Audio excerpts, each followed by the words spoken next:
estos cultos que vienen en el futuro. Hermano Pedro Acosta, le damos el paso a usted que nos hable de la palabra de Dios. Gracias, hermano.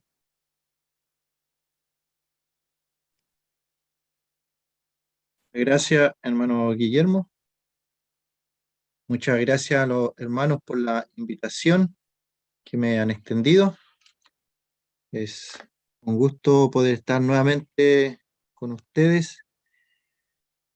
La última vez que estuvimos juntos consideramos el libro de Amós, el capítulo 4, y llevaba como título No os volvisteis a mí. Así que en el día de hoy me gustaría hacer una segunda parte con el mismo tema, partiendo del versículo en que quedamos. Les voy a invitar allí a leer. Ahí compartí una pantalla. Creo que se ve. Dice Amós, capítulo 4, el versículo 5.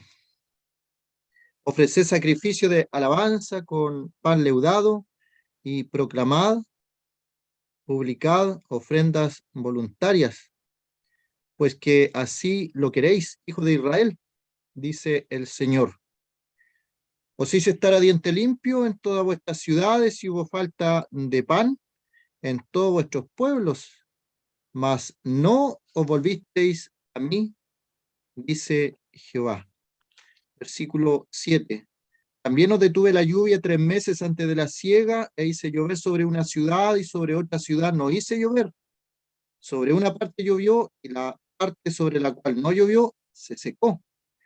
Y venían 2 o 3 ciudades a una ciudad para beber agua y no se saciaban. Con todo, no volvisteis a mí, dice Jehová. Os herí con viento solano y con oruga. La langosta devoró vuestros muchos huertos y vuestras viñas y vuestros higuerales y vuestros olivares, pero nunca os volvisteis a mí, dice Jehová. Envié contra vosotros mortandad, tal como en Egipto. Maté a espada a vuestros jóvenes con cautiverio, con cautiverio de vuestros caballos, e hice subir el hedor de vuestros campamentos hasta vuestras narices, mas no os volvisteis a mí, dice Jehová. Os trastorné como cuando Dios trastornó a Sodoma y a Gomorra, y fuisteis como tizón escapado del fuego, mas no os volvisteis a mí, dice Jehová. Por tanto, de esta manera te haré a ti, oh Israel, y porque te he de hacer esto, prepárate para venir al encuentro de tu Dios, oh Israel, porque aquí el que forma los montes y crea el viento y anuncia al hombre su pensamiento, el que hace de las tinieblas mañana y pasa sobre las alturas de la tierra, Jehová Dios de los ejércitos, es su nombre. Allí está entonces las frases que se repitieron más de 2, 3 veces. No os volvisteis a mí, dice el Señor. Obviamente es el pueblo del Señor, es el pueblo de Israel. No le está hablando a un pueblo extranjero, no le está hablando a un pueblo pagano. Y es interesante esto porque es el pueblo del Señor. Y obviamente la aplicación espiritual para nosotros en el día de hoy no tiene que ver con cosas terrenales como las que aparecen aquí, tiene que ver con cosas espirituales, pero también vemos en el día de hoy cómo Dios ha hablado de muchas veces y muchas maneras, y ha hablado también a través de las cosas que se mencionan allí, cosas como por ejemplo desastres naturales en algunos momentos, el hambre, la sequía, también la falta de pan cuando dice os hice estar a diente limpio. Eso es lo que vimos y consideramos la vez pasada, y quedamos en este versículo. Hablamos solamente del viento, cómo Dios controla el viento, y terminamos viendo ejemplo práctico de una persona que en un incendio, un brazo incendio, donde todo se quemaba a su paso, Esta persona creyó que Dios podía cambiar la dirección del viento y oró al Dios del cielo, oró a nuestro Dios.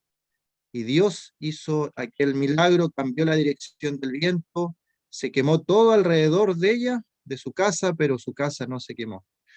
Sabemos que los no creyentes, los mundanos, los inconversos y las noticias de este mundo no dan ese tipo de noticias, pero fue tan evidente el milagro que realizó Dios en este caso de aquella persona que no se quemó su casa, era tan evidente que tuvo que entrevistarla y la persona, la hermana, pudo dar testimonio de lo que había hecho Dios en este incendio. Entonces vamos a ver, la idea es ir separando este versículo en las cosas que aparecen allí. La oruga, el primer tema que vamos a ver. El segundo es la langosta, que devora esta langosta los huertos, las viñas, los higuerales y los olivares. Y cada una de esas cosas significa algo en nuestra vida espiritual. Y termina nuevamente con la frase, pero nunca, nunca volvisteis a mí. Bueno, ¿cuál es el tenor de este profeta? Recordemos que este profeta es un pastor, también un cuidador, o sea, de higos. Él tenía higos, y este hombre no era de una escuela profética, por decirlo así, porque Dios levanta hombres. Había muchos profetas en Israel en el tiempo de Amós, pero Dios lo levantó a él en su soberana voluntad. Y él estaba en la tierra del sur, en la tierra de Judá.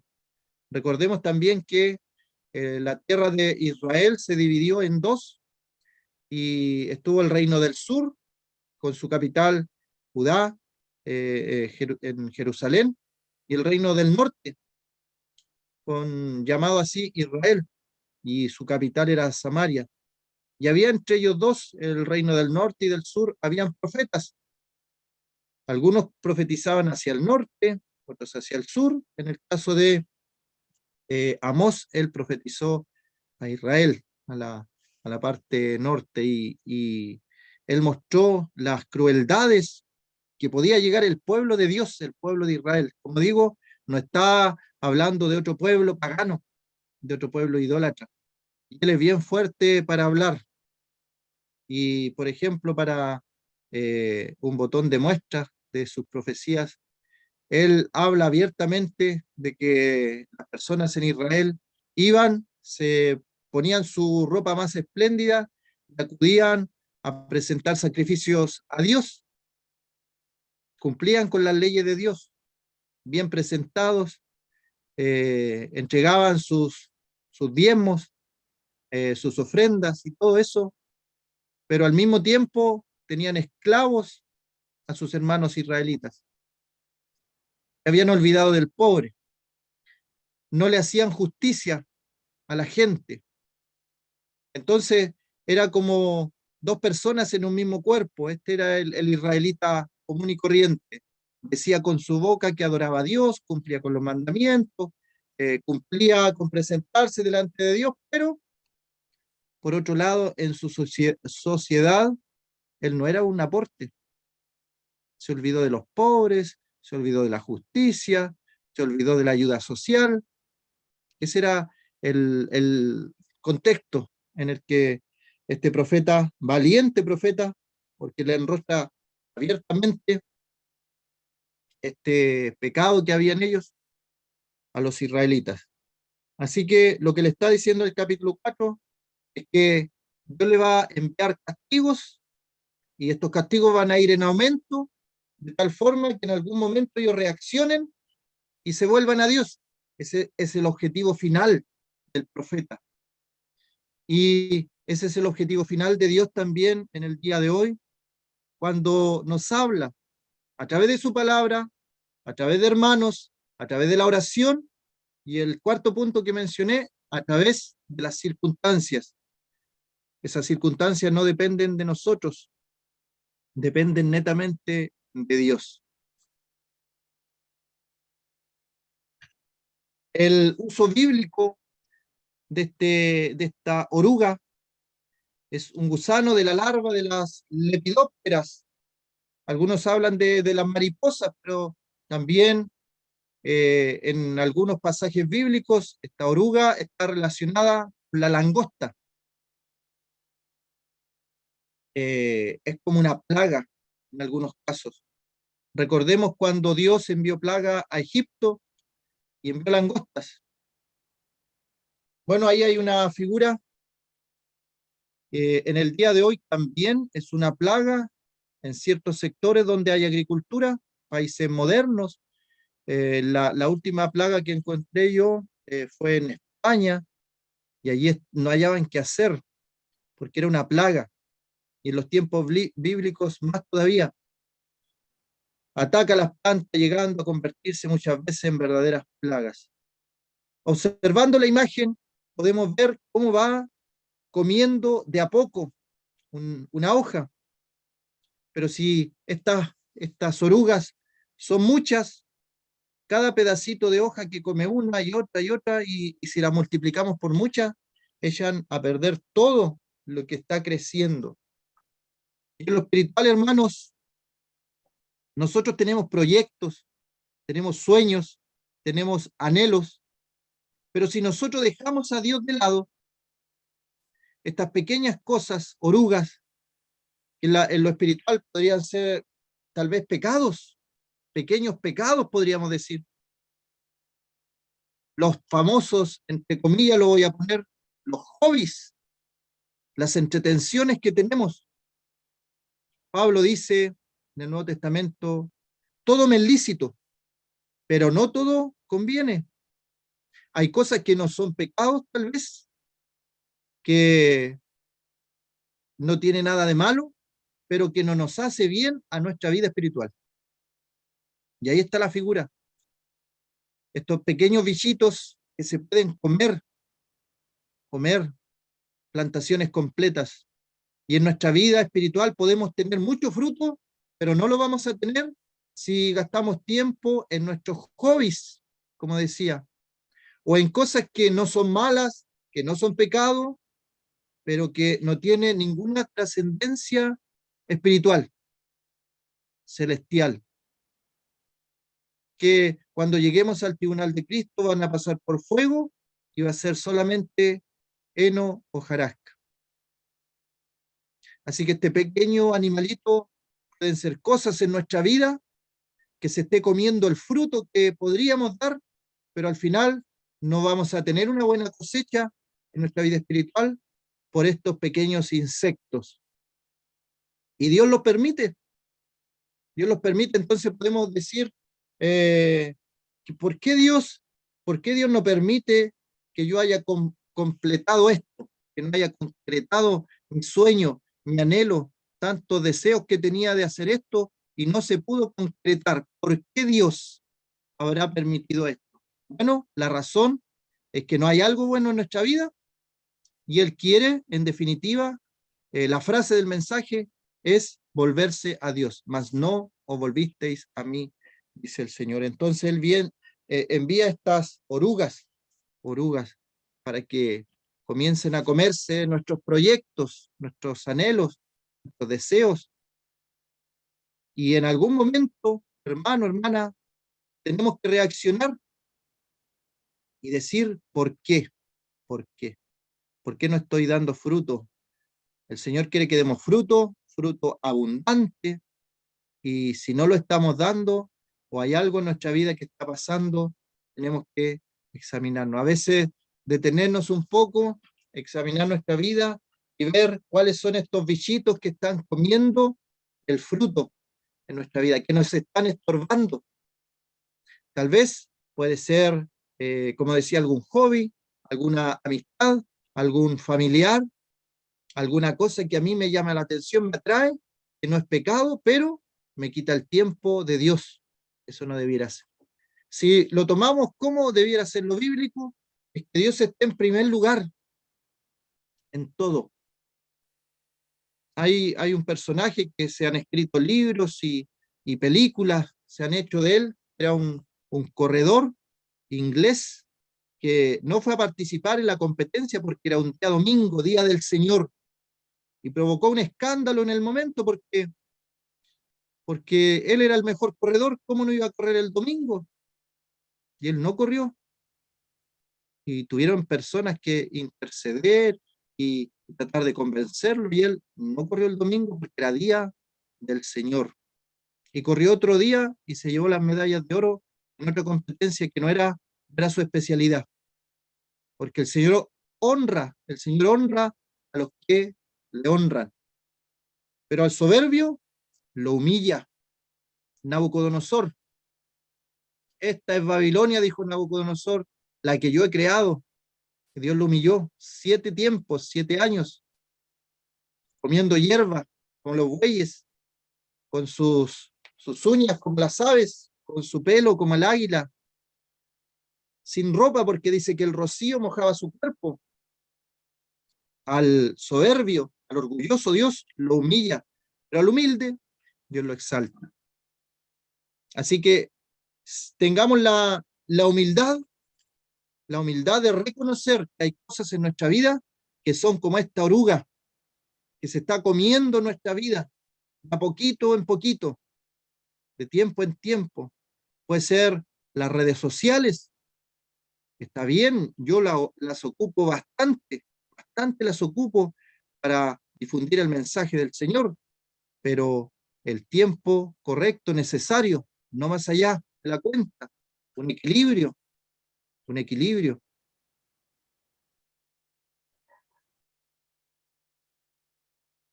Así que todos estos bichitos, ahora viene la langosta que dice allí,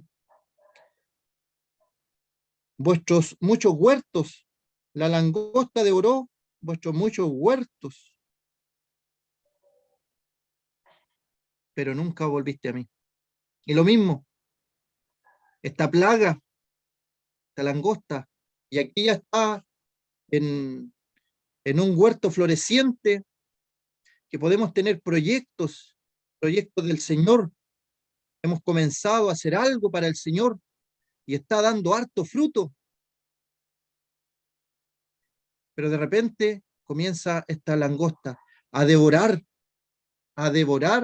lo que, lo que nosotros estamos haciendo y no permite que haya crecimiento y se echa a perder la cosecha.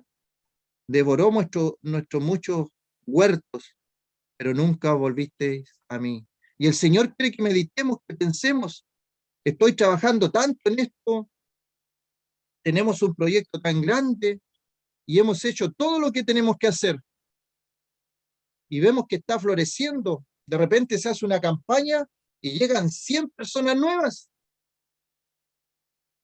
Termina la campaña de predicación y no hay bautismo, no hay conversiones. Se veía mucho, pero el resultado final, algo pasó que no dio fruto.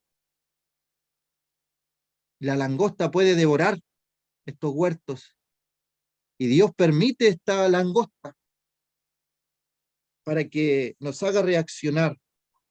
Hemos trabajado, esto de los huertos necesita trabajo, no es de un día para otro, es meses de trabajo. Y apliquémoslo a lo espiritual. Hay cosas que necesitan meses de trabajo. La preparación y todo eso, para al final no tener ningún fruto, algo puede estar pasando. Tenemos que identificar estas langostas. Las langostas, ¿dónde el Señor envió langostas? A Egipto, una plaga de langostas. Devoraban todo a su paso.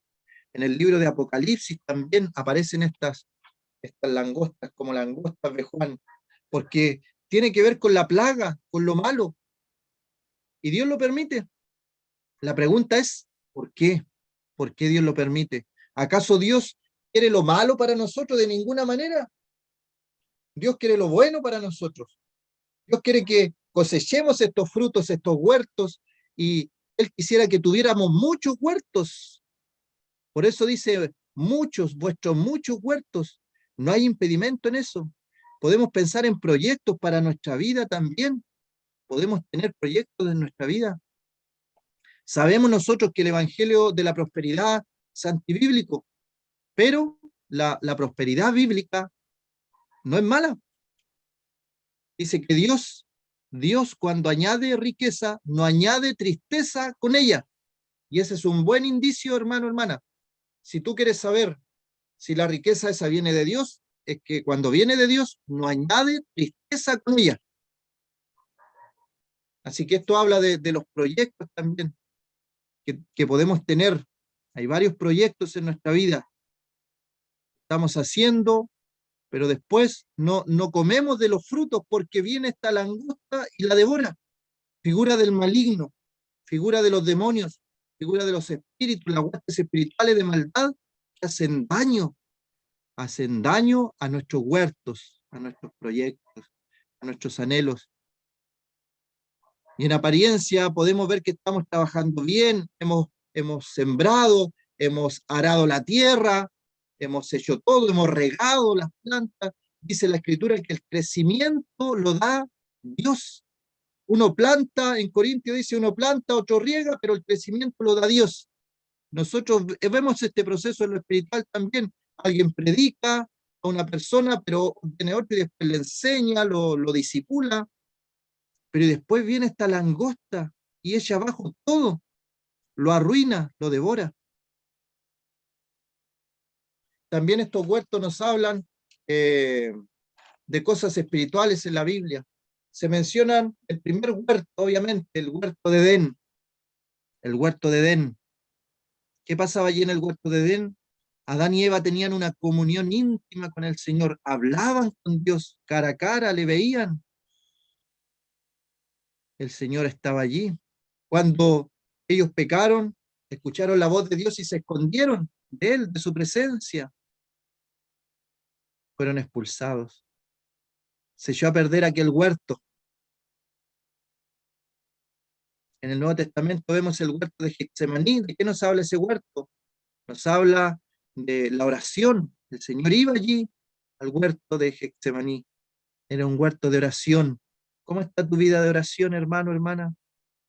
¿Estás orando con fe, creyendo que lo que tú pides, Dios lo puede hacer, lo puede realizar? Porque a veces oramos, pero mientras oramos a veces, me pasa también, por eso lo digo, estamos orando por algo imposible y después nos avisan que la persona se sanó y nos asombramos. Y hay asombro en nosotros porque la enfermedad era difícil. Pero entonces, ¿cómo estábamos orando? Si oramos con fe, tenemos que orar creyendo que lo que estamos pidiendo Dios lo puede hacer. Y eso es orar con fe, no dudando, creyendo que Dios es un Dios de imposibles, que lo que para el hombre es imposible, para Dios es posible, posible, totalmente posible. Y otro huerto que aparece en la Escritura es el huerto donde estaba la tumba del Señor. El Señor, su cuerpo fue puesto en una tumba, en una piedra, en un huerto, en un huerto. Los judíos con más dinero tenían ese lugar, los huertos, se escogían allí los huertos. Y esto nos habla del día de nuestra muerte, los huertos también. ¿Estamos preparados para ese día? Más adelante Amós va a decir, prepárate, versículo 12, prepárate para venir al encuentro de tu Dios. ¿Estás preparado, hermano, hermana? ¿Estamos preparados para ese día? Nos podemos morir en cualquier momento, cualquier momento. ¿Qué pasaría si fuera hoy día? Muchos bienes has tenido, decía un hombre, y se le dice, necio, esta noche vienen a pedir tu alma y lo que has provisto, ¿de quién será? Varias veces lo aplicamos a los inconversos y está bien para la predicación del Evangelio, pero una aplicación también puede ser para nosotros como creyentes. ¿En qué estamos preocupados? Si estamos preocupados más en las cosas espirituales o en las cosas de este mundo, y estamos tan aferrados que nos sentamos como ese hombre y pensamos que nos queda mucho tiempo, pero el Señor puede venir esta misma noche. y con conocimiento de causa, lo digo, por lo menos más 3 veces ya el Señor ha tenido misericordia y no me ha llevado, pero pudo ser un día, y el Señor nos lleva a su presencia. Su misericordia nos ha dejado un tiempo más.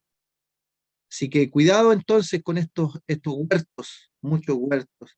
Tienen que florecer cosas, tienen que florecer, pero cuidado con estas langostas.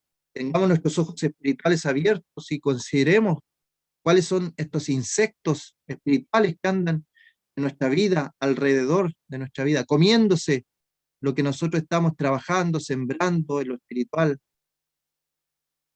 A veces trabajamos para una persona que conozca al Señor, y cuando lo conoce, trabajamos discipulando a esa persona, pero no nos despreocupamos un tiempo, y ya cuando la volvemos a ver, ha sido contaminada con langostas espirituales, y ha venido el enemigo y ha comido lo que nosotros habíamos hecho. El crecimiento, como decía, lo da el Señor, el crecimiento lo da Dios, pero los huertos tienen que cuidarse, tenemos que vigilar, estar vigilantes ante estas plagas espirituales también, que son como las langostas. Las viñas, la langosta también devoró la viña, vuestras viñas, pero nunca os volvisteis a mí, dice el Señor. Estas viñas donde había el fruto de la vid, se utilizan hasta el día de hoy para hacer el vino, que también es un proceso bastante largo. Y el vino nos habla de alegría, de gozo. Y también en el Nuevo Testamento se nos habla, el mismo Señor nos habla que Él es la vid y nosotros somos los pámpanos, las ramas. El que permanece en mí, como yo en Él, dará mucho fruto. Separado de mí, nada pueden hacer, dijo el Señor. Yo soy la vid verdadera, Señor.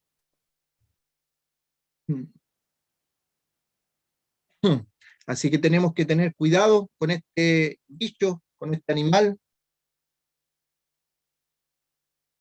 que contamina, que come, que es una plaga verdadera para el trabajo que hemos realizado, para las viñas. Y en este caso, este animalito, esta langosta puede estar allí devorando la viña, estorbando lo que es la relación con el Señor. Notemos cuando el Señor habla de la vid, cuando habla de la vid, Él dice, ustedes son las ramas, o sea, no hay ningún mérito en las ramas para dar fruto. El fruto de la vid, nosotros somos las ramas, pero si la rama se corta de la vid, ya no hay fruto, se desconectó de la vid verdadera. ¿Cómo está nuestra comunión con el Señor, hermanos? ¿Cómo está esa intimidad? Dice, separado de mí, nada pueden hacer. Lo hemos visto. Esta langosta puede devorar nuestra comunión con el Señor. Puede ser el estorbo. Y vuelvo a repetir que pueden ser cosas que tal vez no son pecados. Los famosos hobbies, nuestras entretenciones, nuestras cosas personales, que son un estorbo, que arruinan lo que es la comunión del Señor. Si arruina la comunión y estamos separados de la vid verdadera, ¿qué va a pasar? No vamos a poder hacer absolutamente nada. Y vamos a verlo, vamos a considerar. Con nuestros ojos podemos ver que podemos trabajar harto tiempo en algo y al final no tiene resultado. ¿Se acuerda el caso de Pedro, cuando el Señor le dice, boga mar adentro, echa las redes? Y él dice, hemos trabajado toda la noche, no hemos pescado nada. ¿Cuál fue la diferencia después que sus redes se rompían? Tuvieron que llamar a otros compañeros para que vinieran y le ayudaran con las redes. La diferencia es que en el primer momento, cuando él no pescaron nada, no estaba el Señor. Ahora sí está el Señor y pescan, y su pesca es abundante. Esta es la diferencia para nosotros también. Si hacemos algo para el Señor, pero sin el Señor, no va a dar ningún fruto, ningún fruto. Y puede darse el caso de que hagamos algo sin el Señor, incluso para el Señor, pero sin el Señor. Eso nunca va a dar fruto, nunca va a dar un resultado, porque el Señor es la vid verdadera. Así que cuidemos nuestras viñas, cuidemos nuestras viñas. El libro de los Cantares también habla. Me pusieron a cuidar las viñas y la viña que no era la viña que era mía, no la cuidé. Cuidado con eso también.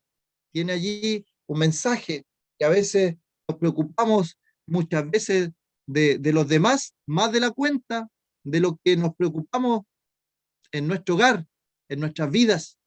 Cuidado con eso también. Lo primero que tenemos que hacer es cuidarnos de nosotros mismos para así ayudar a los demás.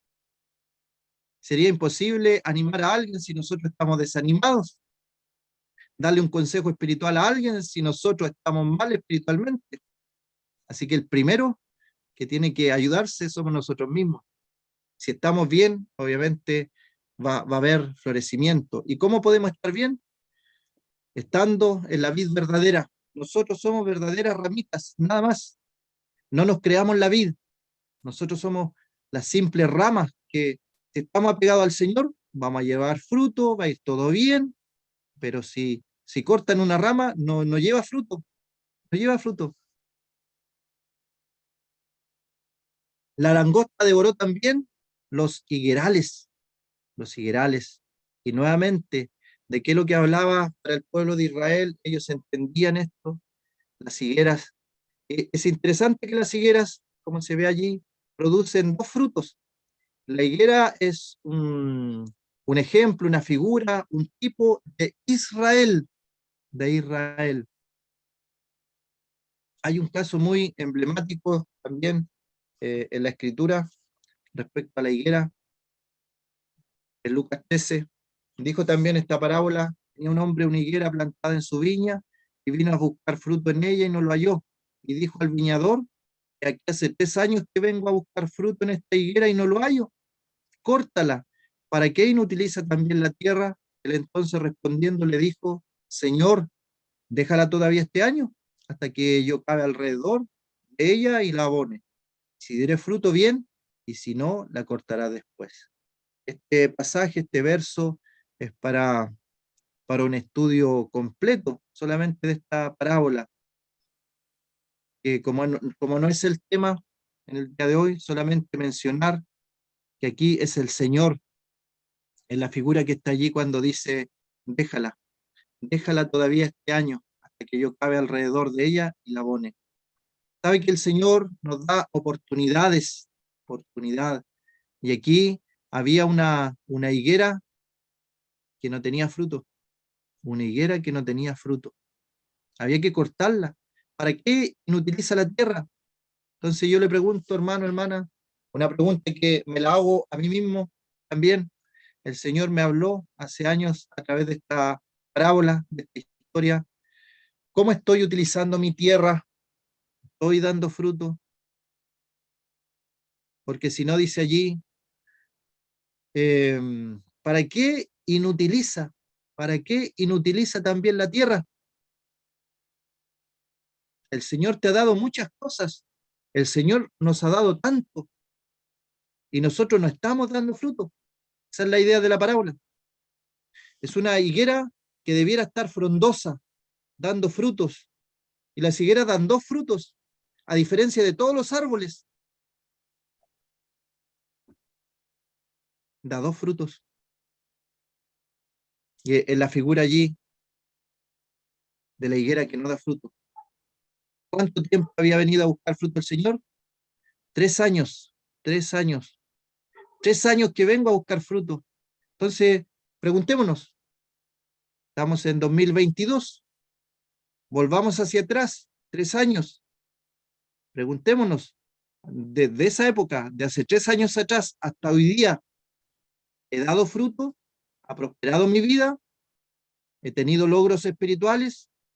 ¿He avanzado en mi vida espiritual, en mi vida de oración? ¿He avanzado en mi vida de lectura diaria devocional con el Señor, he avanzado en mi intimidad con el Señor en estos 3 años, en estos 3 últimos años. Es un examen. Y si la respuesta es negativa, ¿qué nos está diciendo el Señor?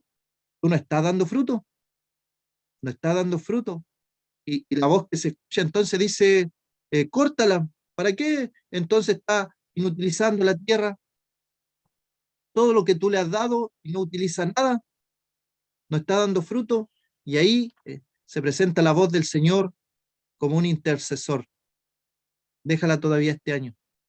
Así que si estamos en este caso de que no hemos dado fruto, es como si el Señor nos dijera, espera otro año, a ver cómo funciona este año que viene.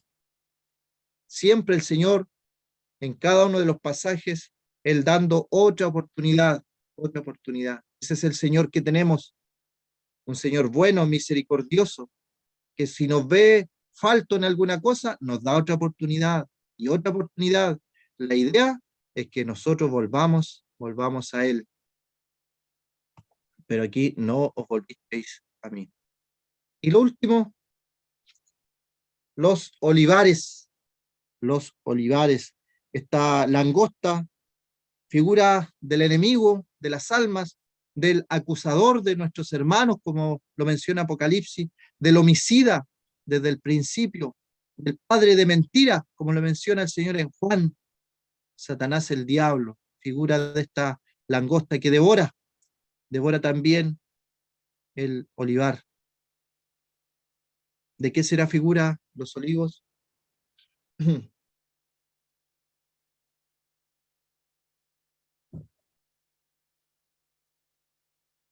El olivo es un árbol que da o donde se extrae el aceite. El aceite. Y nosotros sabemos de qué figura el aceite. El aceite es figura del Espíritu Santo. ¿Y por qué llegamos a esa conclusión del aceite del Espíritu Santo? En la antigüedad se ungía con aceite a 3 clases de personas. Se ungía a los reyes, a los sacerdotes y a los profetas. Ahí están las 3 clases de personas. Pero en el Nuevo Testamento se presenta uno mayor a todo lo del Antiguo Testamento, nuestro Señor Jesucristo.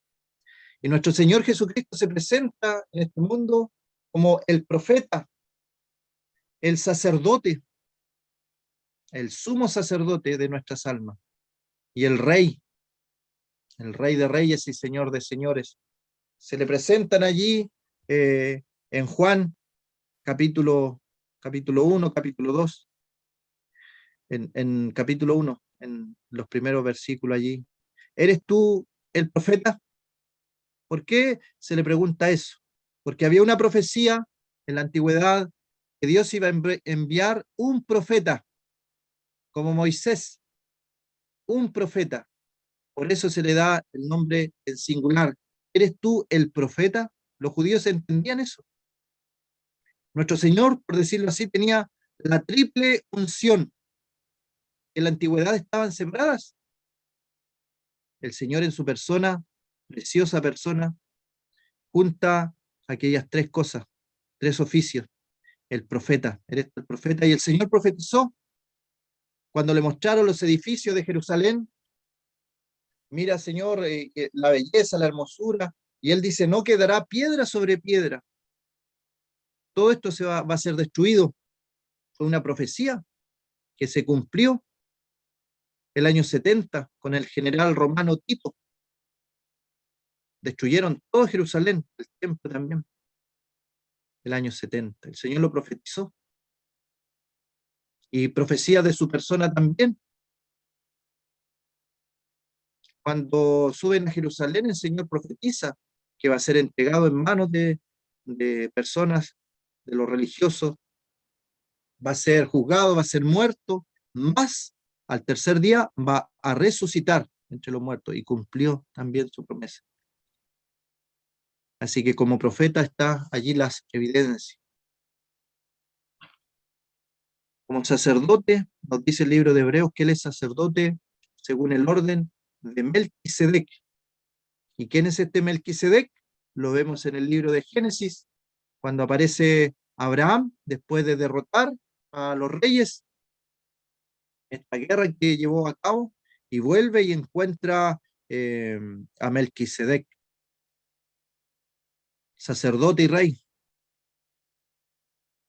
y le entrega la ofrenda, y ahí comparten pan y vino. Es una figura hermosa, Melquisedec, de nuestro Señor, el pan y el vino. Melquisedec, rey de Salem, rey de justicia. Y ese es su sacerdocio. El sacerdocio de Melquisedec no tiene que ver con las tribus de Leví, que es sacerdotal, porque el Señor no era de la tribu de Leví, era de la tribu de Judá, que nada se había hablado del sacerdocio. Tampoco era del sacerdocio arónico, de la orden de Aarón. El sacerdocio del Señor es según el orden o según la orden de Melquisedec, que era incluso antes del pueblo de Israel, porque cuando aparece Melquisedec en la Biblia, no existía el pueblo de Israel, porque está allí solamente Abraham. Así que ese es el sacerdocio del Señor. Y su reinado le dice frente a un hombre, si mi reino fuera de este mundo, le dice allí a Pilato, pero mi reino no es de este mundo. Mi reino no es de este mundo. El reino del Señor es diferente a todos estos reinos de la tierra. Y él cumple esa función. Los hombres malintencionados, obviamente, sin saberlo, ponen su causa escrita, este Jesús Nazareno, rey de los judíos, en su muerte. Y en su nacimiento, cuando vienen magos de Oriente, dicen, ¿dónde está el rey de los judíos que ha nacido? Porque su estrella hemos visto en Oriente y hemos venido para adorarle. Y en el Apocalipsis aparece su nombre escrito, Rey de Reyes y Señor de Señores. En Colosenses capítulo 1 vemos cómo el Señor nos ha sacado del reino de las tinieblas y nos ha traspasado a el reino de su amado Hijo, Jesucristo, en quien tenemos perdón de pecados. Así que ahí hemos visto la triple unción, profeta, sacerdote y rey. Y esta triple unción nos habla de este árbol, el olivar, la figura de nuestro Señor Jesucristo. Y esta langosta enemiga, una plaga, quiere echar a perder esta comunión que nosotros podemos tener con nuestro Señor. Momento de oración también, porque allí va el Señor también a orar. Había muchos olivos en el lugar donde él oraba, de comunión íntima con él. Repasando, la langosta arruina los huertos, las viñas, los higuerales y los olivares. El enemigo en el día de hoy quiere atacar y destruir lo que se produce en nosotros, el fruto que se produce en nosotros a través del fruto del Espíritu: amor, gozo, paz, paciencia, bondad, benignidad, fe, mansedumbre, templanza. Contra tales cosas no hay ley. El creyente puede dar todo eso y mucho más. Así que tenemos que cuidar. La alegría y el gozo que hablaban las viñas, el viñedo que produce el vino. El Señor puede producir vino del agua, como en Juan capítulo 2. Y eso tiene que ver con la lectura de la palabra del Señor. El agua en movimiento, figura del Espíritu Santo. El agua detenida, figura de la palabra de Dios. Si nosotros leemos la palabra de Dios cada día, vamos a ver que el Señor va a producir gozo en nuestras vidas. La higuera, los frutos abundantes, 2 frutos, el árbol que da 2 frutos. Y el olivar, el Espíritu Santo, la unción del Espíritu Santo, que el enemigo no arruine esto en nuestras vidas, hermanos. Así que si estas cosas se están viendo afectadas en nuestra vida, cuidado, detengámonos, examinemos nuestra vida, nuestros caminos. Y la reflexión final es: volvámonos al Señor. Que el Señor bendiga su palabra en esta tarde.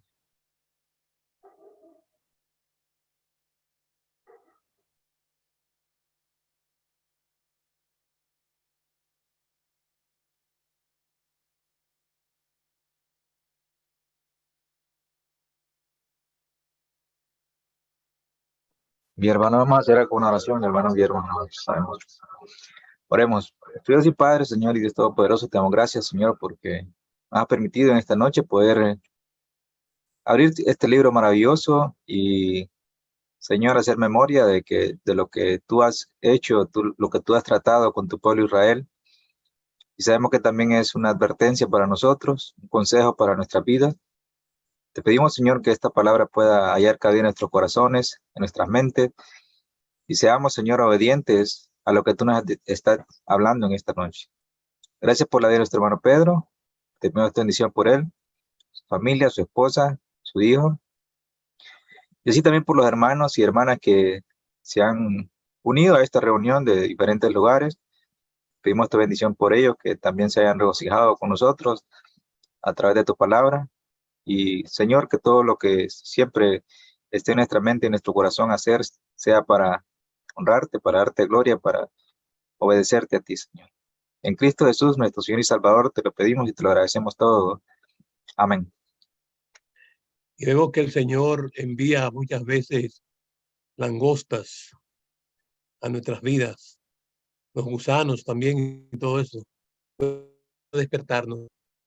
Dios quería que el pueblo despertara, como lo dice el hermano Pedro. Dios quería que el pueblo despertara a Él, que se volviera a Él. Y cuando nosotros tengamos algún problema, que nos volvamos a Él. Querido hermano, qué bueno que ustedes han estado unidos con nosotros, cada uno y cada una. Le damos gracias a Dios por esta reunión esta noche. Una bendición especial por cada hermano, por cada hermana. Así que el Señor les siga bendiciendo y que esta noche este mensaje, esta enseñanza de nuestro hermano ayude a nuestras vidas espiritual y que podamos crecer mucho más y más en las cosas del Espíritu. Bueno, ahora nos despedimos